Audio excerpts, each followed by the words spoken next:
Perkenalkan saya Aziz Pratmaja, mahasiswa Sastra Arab UNS angkatan 2024. Saya termasuk anggota pimpinan bidang politik, hikmah dan kebijakan publik IMM Komisariat Ki Bagus Hadikusumo. Nah, di sini saya akan sedikit menjelaskan tentang bagaimana kita memahami konteks daripada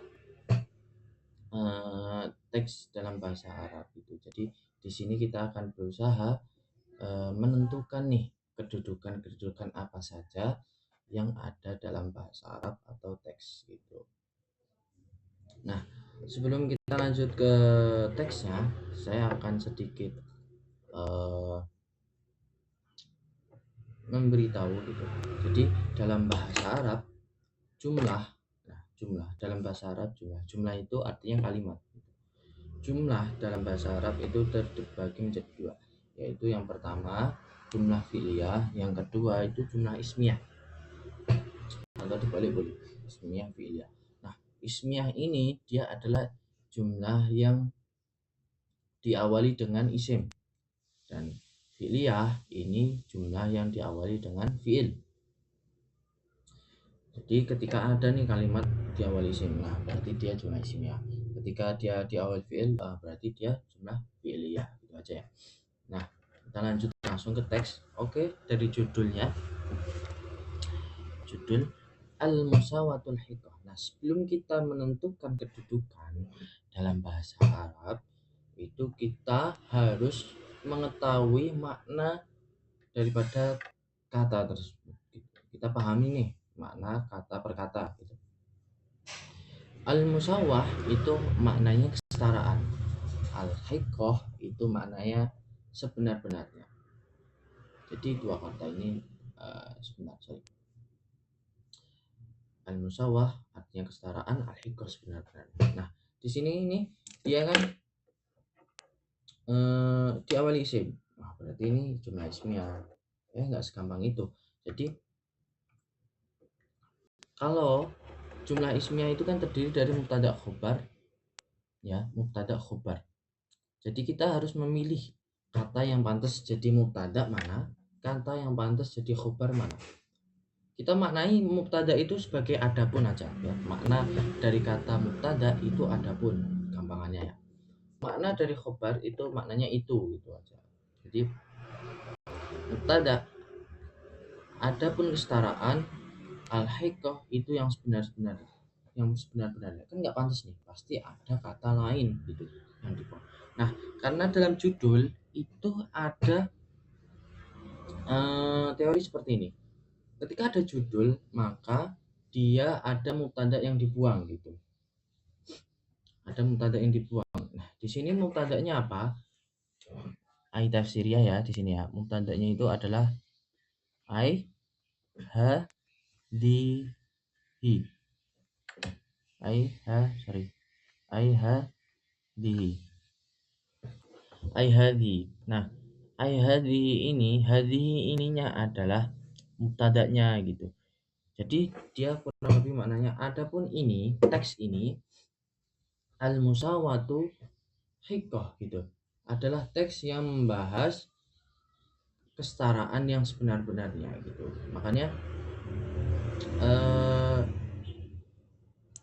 Makanya di situ al-musawatunya itu berharokat domah. Domah itu salah satu tanda dari rofa gitu. Sehingga khobar itu kan hukumnya rofa, mubtada juga rofa. Tapi di sini hadhihinya itu adalah isim mabni, sehingga dia tidak bisa berubah harokatnya karena dia mabni tetap. Walaupun dipengaruhi apa saja, dia bakal tetap mabni gitu, tetap. Tapi dalam artian dia tetap rofa gitu. Rofa karena dia mubtada gitu ya. Tapi cuman harokatnya tidak bisa berubah. Nah, al-musawatu ini khobar, dia juga rofa gitu ya. Al-hikahnya ini dia menjadi sifat dari musawah. Nah, sifat itu harus sama antara mausufnya. Jadi sifat itu adalah ya sifatnya, kata sifatnya. Mausufnya itu adalah kata yang disifati. Nah, sifat ini mana mausufnya? Mausufnya adalah musawah. Jadi musawah itu disifati oleh hikoh. Hikoh mensifati musawah. Hikoh menjadi sifat, al musawahnya menjadi mausuf yang disifati gitu. Nah, habis itu al mausuf dan sifat itu harus sama antara 4 hal. Yang pertama makrifat atau nakirahnya. Nah, ini sama-sama makrifat ya, al musawah dan hikoh, karena sama-sama ada al takrifnya. Lalu yang kedua harus sama mudzakkar muannasnya. Nah, ini sama-sama muannas karena diakhiri tak marbutoh. Al musawatu al hikotu gitu. Lalu ada jumlahnya, secara jumlah dia harus sama juga, mufrad, musanna atau jamaknya. Nah, di sini dia sama-sama mufrad karena dia bukan dua, bukan lebih dari dua juga. Dua maksudnya musanna, lebih dari dua maksudnya jamak. Dia mufrad sendirian, al musawah sendirian kan, al hikoh juga sendirian. Jadi sama-sama mufrad. Terus yang keempat itu harus sama harokatnya gitu. Jadi al hikoh itu dia harokatnya mengikuti mausufnya, sifatnya itu mengikuti mausufnya. Jadi dia mengikuti kata musawatu yang harokatnya rofa, maka dia al hikotu juga ikut rofa, seperti itu ya. Ingat ya, salah satu tanda rofa itu domah. Nah, al musawatu tunya itu kan ada domahnya, hikotu tunya juga ada domahnya. Itu salah satu tanda daripada eh, ini, sorry, salah satu tanda ini rofa gitu. Lanjut ke teks selanjutnya. Ingat-ingat sebelum kalian memahami suatu teks dalam bahasa Arab, ingat kalian harus paham maknanya terlebih dahulu. Gak bisa kita memahami konteks tanpa memahami maknanya gitu loh ya, karena konteks itu ya ditentukan oleh kita bagaimana kita memahami maknanya tersebut, memahami teks tersebut kan gitu. Nah, kalau kita nggak paham makna daripada kata-kata dalam teks tersebut, ya bagaimana kita bisa memahami konteks gitu kan. Oke, qarrara itu artinya menetapkan, al-Islam ya Islam ya, mabda'a itu prinsip, al-musawah kesetaraan gitu. Jadi udah kebayang nih, nah, apa nih yang menetapkan prinsip daripada kesetaraan, prinsip kesetaraan gitu kan, udah kebayang nih. Nah, oke, qarrara di sini itu dia fi'il, berarti dia jumlah fi'liyah. Kenapa dia bisa fi'il bang? Nah, fi'il itu salah satu tanda fi'il madhi yang sering itu awal dan akhir dibaca fathah. Jadi qarrara, oh dibaca fathah, roh dibaca fathah juga. Nah, itu salah satu seringnya fi'il madhi itu seperti itu gitu. Walaupun wazannya sangat banyak ya, dan tidak hanya diawali fathah keduanya, tapi ketika ada kata yang di awal akhir dibaca fathah itu biasanya fi'il madhi seperti itu.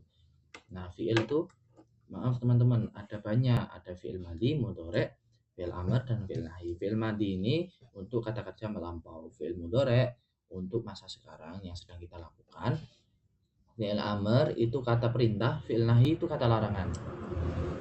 Nah, dari kata qarrara menetapkan,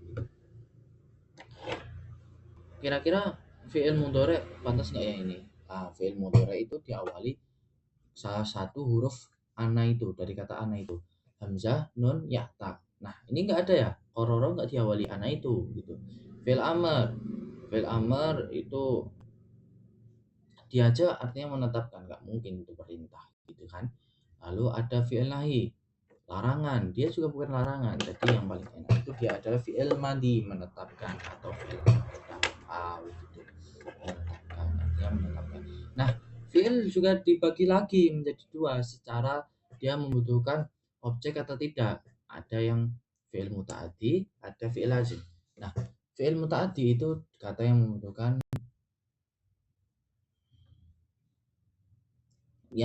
objek gitu. Nah, kata kerja yang membutuhkan objek. Fi'il lazim dia kata kerja yang tidak membutuhkan objek. Nah, kita kasih contoh yang tidak membutuhkan objek. Misal duduk. Nah, lazim duduk. Duduk apa kita membutuhkan objek gitu. Apa kita membutuhkan objek untuk duduk? Enggak sih. Jadi kita cukup duduk. Saya duduk itu sudah sempurna gitu. Saya duduk. Misal ada kata saya duduk di kursi. Nah, di kursi ini bukan objek dia. Dia itu menjadi keterangan tempat. Saya duduk di kursi, tapi bukan objek dia. Ya kan? Nah, duduk itu fi'il lazim, dia tidak membutuhkan objek. Lalu apa fi'il yang membutuhkan objek? Misal makan, akulu, saya makan, akulu khubzan gitu. Saya makan roti. Khubzan, akulu, saya makan. Nah, kita itu di situ kan membutuhkan objek sih. Maksudnya apa yang kita makan? Kalau saya makan kok doang sih, kayak kayak kurang kurang pas gitu. Saya makan. Jadi dia harus ada nih keterangan saya makan roti. Harus ada objek yang kita makan itu apa lah gitu loh. Nah, objek yang kita makan itu apa sih ya? Dia membutuhkan objek. Sama halnya kororo ini. Kororo menetapkan. Nah, udah. Kororo menetapkan berarti harus ada yang ditetapkan nih. Dia berarti membutuhkan objek atau maf'ul bih gitu. Maf'ul bih.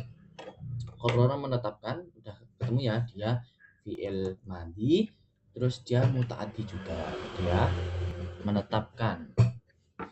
Al-Islamu itu artinya Islam. Nah, dia di sini isim fi'il atau huruf. Dia ketemu isim karena ada tanda isimnya yaitu al. Ya, tanda al. Kalau ada al atau tanwin itu dia pasti isim gitu ya. Kororo menetapkan, siapa yang menetapkan? Nah, karena dia fi'il kororo itu fi'il kerja, maka fi'il kerja. Kata kerja atau fi'il, maka dia membutuhkan subjek. Gitu. Nah, subjek ini harus kita pilih secara jauh. Nah, ini tadi yang saya maksud gitu. Kita harus paham maknanya dulu sebelum kita menentukan kata-kata tersebut menjadi subjek, maf'ul bih, fa'il, maf'ul bih atau yang lain-lain gitu. Sorry. Subjek, objek atau predikat gitu kan, kita harus paham maknanya tersebut. Jadi kira-kira Islam nih pantas nggak nih buat jadi subjek atau fa'il gitu ya kan? Orang menetapkan al-Islam wah pantas nih, berarti kita jadikan dia menjadi fa'il aja. Islam di sini dia menjadi fa'il daripada kata kororo gitu. Nah, karena kororo tadi fi'il muta'addi, maka dia membutuhkan objek. Oke, kita bahas kata selanjutnya saja ya. Pokoknya sudah ada clue nih. Kororo dia butuh objek karena dia muta'addi. Udah ada clue ya. Berarti setelahnya nanti pasti ada kata yang menjadi objek atau maf'ul bih gitu ya. Mabda'al musawah. Nah, ini kata yang perlu kita kasih pembahasan kembali ya. Mabda'al musawah di sini. Mabda'al musawah dia ini adalah susunan idhofah atau tarkib idhofi. Susunan idhofah itu mempunyai dua komponen yang harus ada dalam idhofah. Yang pertama mudhof ilaih, yang pertama mudhof, yang kedua mudhof ilaih. Mudhof itu tanpa al, tanwin dan nun. Ingat-ingat. Kalau mudhof itu tanpa al, tanpa tanwin, tanpa nun. Dia jadi ketika ada isim nih, isim ada tanwinnya, maka harus dihilangkan tanwinnya karena kalau dia menjadi mudhof ya, kalau jadi mudhof dia harus dihilangkan. Misal ada alnya harus dihilangkan juga, dan dalam susunan idhofah itu harus isim dengan isim ya, nggak boleh fi'il dengan isim, itu nggak boleh. Jadi dia harus isim dengan isim gitu. Mabda'a oke. Mabda'a itu artinya prinsip. Prinsip dia menjadi mudhof. Jadi mudhof itu selalu mendahului mudhof ilaih gitu ya. Nah, mudhof kata pertama itu nggak boleh ada al, nggak ada tanwin, nggak ada nun. Dia nggak ada al, nggak ada tanwin, nggak ada nun. Lalu kenapa bisa nasab? Nah, itu pembahasan selanjutnya. Kita bahas susunannya dulu ya, susunan idhofah ini. Nah, al-musawwah dia ini menjadi mudhof ilaih. Mudhof ilaih itu hukumnya jar, ingat ya. Mudhof ilaih hukumnya jar. salah satu tanda jar apa? Kasroh. Nah, di sini kan dia kasroh. Tanda harokat terakhirnya kasroh gitu. Nah, dia menjadi salah satu tanda dari jar gitu. Mudhof ilaih hukumnya jar. Dan ingat ya, mudhof ilaih ini nggak mesti satu doang. Bisa banyak mudhof ilaih gitu ya. Karena dalam idhofah itu tidak hanya bisa dua kata, bisa lebih dari dua kata. Kalau dua kata itu namanya idhofah sugro, kalau lebih dari dua kata itu namanya idhofah kubro gitu ya.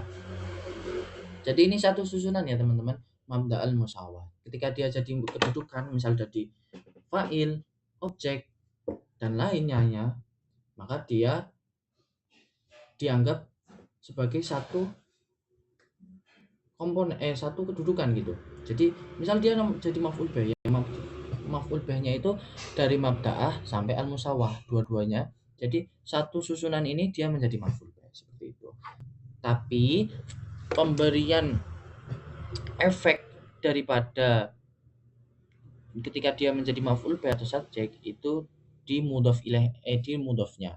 Sehingga nanti perubahan harokat atau perubahan i'rabnya itu ya di mudhofnya di mabda'a ini gitu. Nah, sudah ketemu ya, ini mabda'a ini berarti satu susunan, tidak boleh dipisah-pisah lagi gitu. Kororo tadi udah saya kasih clue, di situ dia menjadi dia membutuhkan maf'ul bih. Nah, kira-kira pantas nggak nih mabda'al musawah dia jadi maf'ul bih atau objek? Siapa yang menetapkan? Islam mabda'al musawah menetapkan prinsip-prinsip kesetaraan. Nah, pantas kan dia jadi objek daripada kata kororo gitu. Jadi kurang lebih maknanya menetapkan Islam prinsip-prinsip kesetaraan. Yang lebih mudahnya atau yang lebih gampangnya, Islam telah menetapkan, karena kororo tadi fi'il madi, maka baiknya kita tambahin makna telah ya. Jadi Islam telah menetapkan prinsip-prinsip kesetaraan. Nah, udah ketemu nih. Jadi kororo di sini dia fi'il kan, fi'il. Nah, al-Islam ini dia jadi fa'il atau pelakunya kata kerja. Kororo fi'il kata kerja, kakak. Nah, ini tuh dia subjek gitu. Nah, di sini dia menjadi objek daripada kata kororo itu teman-teman gampangnya. Nih, baru dikit aja udah lama gini ya guys. Kita lanjut. Nah, kita lanjut ya. Kama qarrara mabda'al hurriyati wal ikhai fil alam. Nah, kama ini artinya sebagaimana ya. Kama artinya sebagaimana. Qarrara itu artinya menetapkan, seperti tadi mabda'a itu artinya prinsip, al hurriyati itu kebebasan, wal ikhai itu persaudaraan, fil alam di alam semesta atau di dunia ini gitu. Nah, lanjut.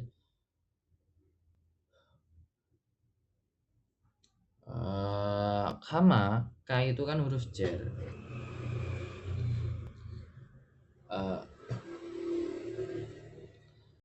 Kama ini kita beri makna seperti halnya, sorry teman-teman, ini tadi kita udah ketahuan berarti ini tuh jumlah ismiyah ya, jumlah ismiyah. Di sini dia dah jadi satu kalimat teman-teman gitu. Nah, kama qarrara mabda'al hurriyah. Nah, kalau ada kata huruf K itu kan huruf, ma itu isim. Nah, ada awalan kayak gini, dia nggak langsung jadi fi'il atau mubtada gitu ya. Kita biarkan saja ini kama. Nah, kama ini artinya seperti halnya atau sebagaimana ya. Sebagaimana qarrara di sini dia menjadi bukan menjadi, dia itu fi'il gitu aja. Seperti tadi fi'il berarti udah ketahuan ya ini jumlah apa, karena diawali fi'il dia maka menjadi jumlah fi'liyah setelahnya. Karena dia fi'il maka dia membutuhkan subjek lagi atau pelaku gitu. Pelaku. Nah, pelakunya siapa nih? Pelakunya boleh kita ambil pelaku dari belakang. Jadi pelakunya kemana? Pelakunya ke Islam lagi, guys. Jadi qarrara menetapkan, siapa yang menetapkan? Islam gitu. Jadi kita ambil subjek ke belakang lagi itu boleh ya. Menetapkan. Nah, karena dia tadi muta'addi, maka dia membutuhkan objek lagi, maf'ul bih gitu ya. Di sini ada yang pantas nggak? Nah, kita cari lagi nih. Misal kita lewati dulu ya. Berarti nanti kedepannya ada objeknya lagi atau maf'ul bih. Kita bahas kata mabda'al hurriyati.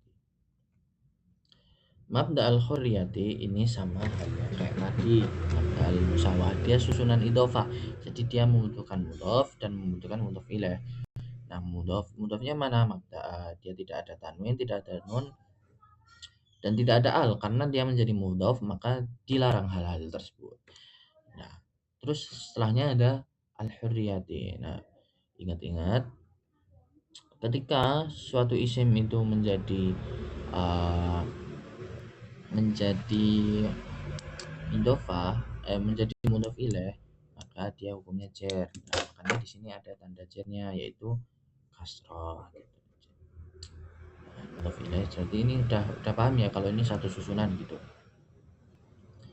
Nah, kira-kira pantas nggak nih dia jadi maf'ul bih gitu? Pantas saja kan ya. Qarrara menetapkan, siapa yang menetapkan? Islam. Sebagaimana halnya Islam telah menetapkan prinsip kebebasan gitu. Prinsip kebebasan. Jadi dia jadi maf'ul bih di sini. Dia jadi objek daripada kata qarrara. Nah, qarrara subjeknya itu kembali ke belakang yaitu Islam gitu. Ya, teman-teman. Nah, setelah itu wal ikhai. Nah, ini kita teliti nih. Kenapa wal ikhai itu dia juga jar gitu? Kenapa dia harokatnya kasroh? Nah, kita teliti di sini ada kata waw. Wah, itu termasuk huruf athof. Ya. Huruf athof. Maka di sini setelahnya itu adalah dia di sini ma'tuf, yaitu kata yang dia di sini adalah ma'tuf ilaih. Ma'tuf, sorry. Kata yang mengikuti gitu. Jadi dia mengikuti apa yang diikuti al-hurriyati. Jadi sehingga dia harokatnya itu ikut al-hurriyati ini gitu ya. Jadi ma'tuf mengikuti ma'tuf ilaih. Itu. Dia ma'tuf jadi di sini tuh dia kan ma'tuf. Ma'tuf itu mengikuti harokat kata sebelumnya atau ma'tuf ilaihnya gitu. Jadi di sini harokatnya jar, i'rabnya jar. Di sini al-ikhai itu juga jar, al-hurriyati itu jar karena al-ikhai ini mengikuti al-hurriyah. Gitu. Nah, lanjut. Fil alam. Nah, fil alam ini kita teliti juga kenapa kok dia juga jar gitu. Kenapa dia harokatnya kasroh gitu kan ya. Kenapa gitu. Nah, di sini tuh sebelum al-alam itu ada kata fi. Nah, fi ini termasuk huruf jar. Efeknya atau amalnya itu dia menjarkan, memajrurkan kata setelahnya gitu. Kata setelahnya kan alam nih. Nah, alam, ada alam. Alam kan ya. Nah, dia ini dibaca majrur karena didahului huruf jar gitu. Ya, teman-teman. Maka dia dibaca kasroh gitu. Itu udah ketahuan nih. Kenapa dia berharokat kasroh atau berirab jar. Jadi kita maknai ya semuanya ya. Kama qarrara mabda'al hurriyati wal ikhai fil alam. Sebagaimana Islam telah menetapkan prinsip-prinsip kebebasan dan persaudaraan di muka bumi atau di alam semesta. Jadi kita ketahuan dia jumlah fi'liyah. Kita udah nemu 2 jumlah fi'liyah dan 1 jumlah ismiyah. Jumlah ismiyah tadi di sini Di sini ada ayadhihi ya. Di sini. Terus di sini jumlah fi'liyah karena diawali fi'il. Di sini jumlah fi'liyah juga itu teman-teman ya. Lanjut ke kata selanjutnya. Nah, waqad sabaqa fi dzalika du'atal mabadi'i fil asril hadis. Nah, kita teliti lagi nih. Waqad sabaqa. Sabaqa ini dia fi'il isim atau huruf ya, atau harf ya. Maka kita ambil aja nih, dia fi'il. Kenapa Bang dia fi'il? Secara makna dia pantas menjadi fi'il. Sabaqa artinya apa? Sabaqa itu artinya telah mendahului gitu, telah mendahului. Nah, tanda-tanda fi'il itu dia juga diawali qad. Jadi nggak mungkin qad itu masuk ke isim, nggak bisa ya. Jadi qad itu pasti masuk ke fi'il. Ingat itu. Maka kata setelahnya itu juga fi'il. Kalau awalannya fi'il dalam kalimat, maka dia termasuk jumlah fi'liyah karena diawali fi'il gitu ya. Waqad ini nggak usah dianggap karena dia huruf gitu. Jadi kan menetapkan jumlah fi'liyah atau ismiyah itu kita tetapkan yang paling depan itu isim atau fi'il. Kalau depannya isim berarti jumlah ismiyah, kalau fi'il berarti fi'liyah. Gimana kalau depannya huruf? Ya nggak usah dianggap hurufnya gitu ya. Karena kita menentukannya antara dia fi'il atau isim doang, bukan huruf. Qad sabaqa, qad pasti masuk ke fi'il itu. Qad ketika dia masuk ke fi'il madhi artinya pasti atau sungguh. Ketika masuk ke fi'il mudhari maka artinya itu terkadang gitu. Karena di sini fi'il madhi awal akhir dibaca fathah maka artinya sungguh gitu ya. Waqad sabaqa dan sungguh telah mendahului. Siapa yang mendahului ini? Nah, siapa yang mendahului?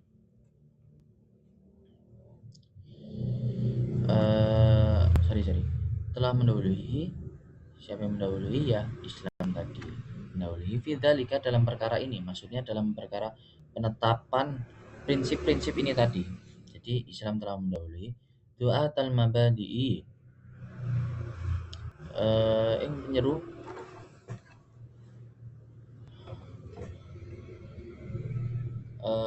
dalam menyerukan prinsip-prinsip ini gitu. Jadi dalika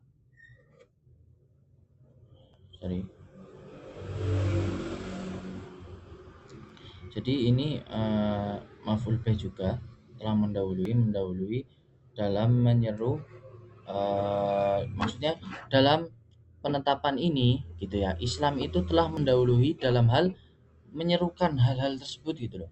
Jadi dalam penetapan ini Islam yang lebih dahulu dalam menyerukan prinsip-prinsip ini gitu. Kita bahas dulu ya. Fidzalika ini dzalika kan artinya itu. Fidzalika dalam hal ini maksudnya hal kembali ke teks yang kita bahas sebelumnya gitu. Gitu ya. Nah, doa mabadi'i ini jadi maf'ul bih dari kata sabaqa. Maksudnya Islam telah mendahului dalam hal menyerukan prinsip-prinsip ini gitu. Jadi dia maf'ul bih. Ketahuan yang sabaqa subjeknya itu kembali ke Islam, terus maf'ul bihnya dia ambil ke du'atal mabadi'i. Du'atal mabadi'i ingat ini susunan idhofah juga, bisa dipahami sendiri gitu ya. Terus fil asril hadis ini dia fil asri tadi kan ya diawali huruf jar makanya dia dibaca jar. Nah, ingat harf jar itu pasti masuk ke isim, ingat ya. Ingat, harf jar itu masuk ke isim. Jadi al asri ini pasti isim. Al hadis dia menjadi sifat dari al asri seperti tadi yang sifat yang membutuhkan mausuf harus sama antara 4 hal yang seperti saya bahas di al musawatul hiqah tadi ya. Makanya Sifat itu mengikuti kata mausufnya, kata yang disifati gitu. Ya, makanya di sini dia harokatnya itu kasroh atau C. Ya mungkin cukup sekian dari saya. Sebelum kita akhiri, kita coba maknai bersama-sama ya. Jadi Al-Qarraral Islamu mabda al-musawah. Islam telah menetapkan prinsip-prinsip kesetaraan. Kama qarrara mabda al-hurriyati wal ikha'i fil alam. Dan eh, sebagaimana Islam telah menetapkan prinsip-prinsip kebebasan dan persaudaraan di alam semesta. Waqad sabaqa fi dzalika du'at al-mabadi'i fil 'asril hadis. Waqad sabaqa dan sungguh telah mendahului, siapa yang mendahului Islam fi dzalika dalam menetapkan prinsip-prinsip tadi. Maksudnya fi dzalika ini, jadi dzalika ini dia rujuk ke satu pembahasan tadi ya. Satu pembahasan tadi dia rujuk semuanya. Gitu. Fi dzalika dalam menetapkan penetapan ini tadi, du'at al-mabadi'i mendahului apanya? Mendahului dalam menyerukan prinsip-prinsip ini gitu. Du'at al-mabadi'i artinya akan menyerukan prinsip-prinsip ini fil asril hadis di zaman modern. Nah, fil asril hadis ini dia keterangan waktu itu. Jadi asr itu artinya masa, hadis itu artinya baru. Jadi masa modern seperti zaman sekarang. Mungkin cukup sekian dari saya. Kurang lebihnya mohon maaf, maafkan saya kalau banyak kesalahan, banyak pembahasan yang kurang jelas gitu ya. Kalau mau ada sesuatu yang dibingungkan boleh ditanyakan ke kolom komentar saja. Oke, terima kasih semuanya.